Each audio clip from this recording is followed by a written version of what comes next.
Hi everyone, thanks for stopping by, and I know your time is so valuable, and the fact you're taking a few minutes to be here with me, please know I do cherish that. Today I want to talk about the number one thing that is going to take you out of balance. As a balanced living expert, people are contentious about this issue, right? Balance doesn't exist, it exists, you can have it, just not all at one time. Well, here's what I'm here to tell you. Regardless of what you believe, nothing will take you out of your Zen place like getting sick.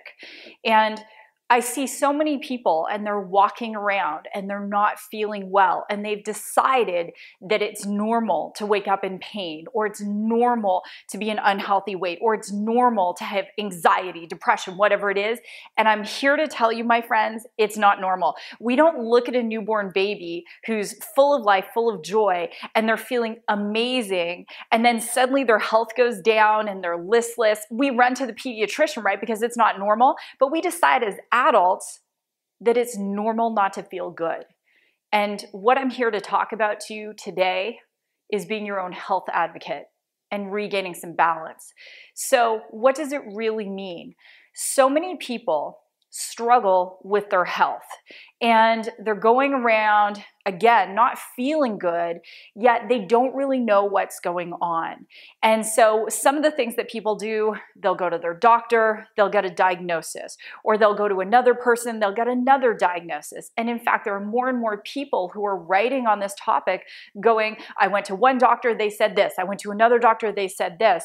And at the end of the day, no one knows your body like you do. So the first thing I want to talk about is what is it you can do to advocate for your own health? And this is very personal for me because lately I haven't been feeling that great. And it's one thing to say, I don't feel good or I'm tired. What does it really mean? And the first thing you want to do is identify what's really going on. Years ago, I studied homeopathic medicine, and one of the first things they taught us at school was this: what needs to be cured? What is the top thing that is affecting this patient? So I want you to take a moment, if you're not feeling good, and ask yourself, what's really going on? Do you have headaches? Do you feel fatigued? Are you waking up in the night? Do you have a hard time sleeping?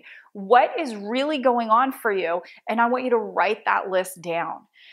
For a few months, I haven't been feeling great. So I sat down and I said, Susan, what is really going on? I've been nauseous. I've been tired and abnormally tired for me. My appetite and digestion haven't been great. And I thought, this is not normal for my physical body. It's not normal for any physical body. So I went to one practitioner who ran some blood tests and said, it's all in your head. And they gave me a personal development book and said, you're just getting older, live with it. Are you kidding me? Like, that's what they said. I write personal development. I'm like, not that there's anything wrong with that. There's only so much secret you can watch, but I was still nauseous, still not feeling well. And I'm like, no, there's more to it than this. I went to another practitioner who had the audacity to tell me it was just PMS. And I went to another one who said, oh, it's something that's going on at the cellular level. And having practiced nutrition myself, and I do have a degree of knowledge, I'm not saying I have all the answers, I said there's more to it than what is actually going on. And finally, and it was just recently, I went to New York and I saw a specialist, and it turns out in one of my many trips overseas, who knows, Africa, Cambodia, Mexico, whatever, I contracted an amoeba, a very aggressive parasite. And so that was the root cause of what was going on. So I had all these practitioners telling me either it was in my head or I was just making it up or whatever. And I needed to change my vegan, gluten-free diet and, whatever I needed to do, meditate. I meditate twice a day. I teach meditation. And really and truly, the root cause of this was this parasite that was going on in my body. And you first and foremost have to get specific in terms of what's going on, because when you go to your practitioner, God bless them, and you go, I'm not feeling well, they don't know where to start either. And for many practitioners, the time allocated per patient is actually shrinking, and you go in and you're like, I'm not feeling well. They just want to fix you as fast as they physically can. So you do have to be specific. The next thing is taking responsibility, and that starts with your diet. Do you know a myriad of things can really be cleaned up with a clean, healthy healthy plant-based diet. So getting a minimum of 5 to 7 servings of fresh fruits and vegetables a day.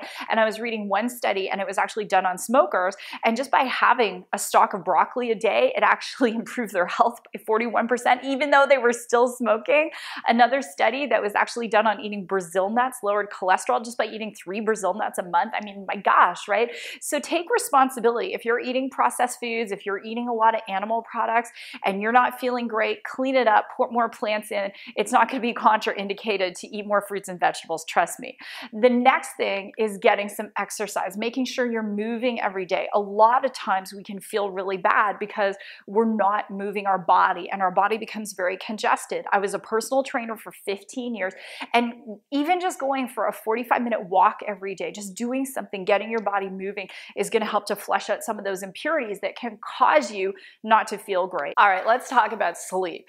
So we are a sleep-deprived nation, and oftentimes lack of sleep can lead to symptoms that we think are disease states, but actually it's just pure exhaustion. Fatigue, obviously, weight gain, waking up in the middle of the night, anxiety, depression, moodiness, lethargy. All of these things can be linked to lack of sleep, and you do need that good 7 to 8 hours every single night. So let's say you improve your diet, you're exercising, you're getting your sleep, and you're still not feeling well, find a multidisciplinary practitioner. So what I mean by this is if someone goes to school and they study a certain modality of medicine, that's what they know. Now, many practitioners these days, thank goodness, are really studying alternate forms of medicine because they understand the human body is complex, 100 trillion cells, hello. So it's not like one thing is gonna fix everything. So you see more and more practitioners, that's why I love osteopaths as an example, who look at traditional Chinese medicine, who look at chiropractic, who look at holistic nutrition, who looked at naturopathy, and they combine this. And even if you do need to go on a form of a pharmaceutical for some form of whatever, then they look at all of these things combined. And one of my struggles personally, and even back when I was diagnosed with MS, even though I knew I had MS before that, is that I would go to a practitioner and it was like, go on drugs, go on drugs. No one ever said, Susan, let's take a look at your diet. Susan, let's take a look at your lifestyle. Susan, let's see how much you're sleeping. No one ever said that to me. Let's take a look at heavy metals, parasites. It was all, here's a drug, whatever. And I'm not saying that there's not a time and a place for medication. Believe me, if my leg is turning green, put some antibiotics in there, save my leg. I'm not gonna kid you. But the reality is that in today's modern world, there are many modalities that can really help you with your healing. And if you're not taking a look at all of the different modalities, you're closing yourself off to having the best health you can physically have. And so with that, I want to encourage you to be your own health advocate, because if you get sick, you're out of balance. I don't care how much balance you believe in, you are going to be out of balance. If people in your house get sick, you're going to be out of balance. Don't just change your diet, change your kids' diet, everyone's diet. The diet, don't even get me started. That's a whole other segment. The diet that we're feeding our kids is horrible. Kids need to be eating more fruits and vegetables. They need to be having a lot more natural foods. They're not having them. We're living in this processed world. It's crazy. We need to change our family's diet, because here's the thing. When your health is in balance, your body is in balance, your life is in greater balance. And that's how it all begins. So with that, I want to encourage you, check out my book, Organize Your Life. It's on Amazon. Also, check me out on social media. And of course, my website, www.susansly.com. Thanks for stopping by, and I'll see you next time.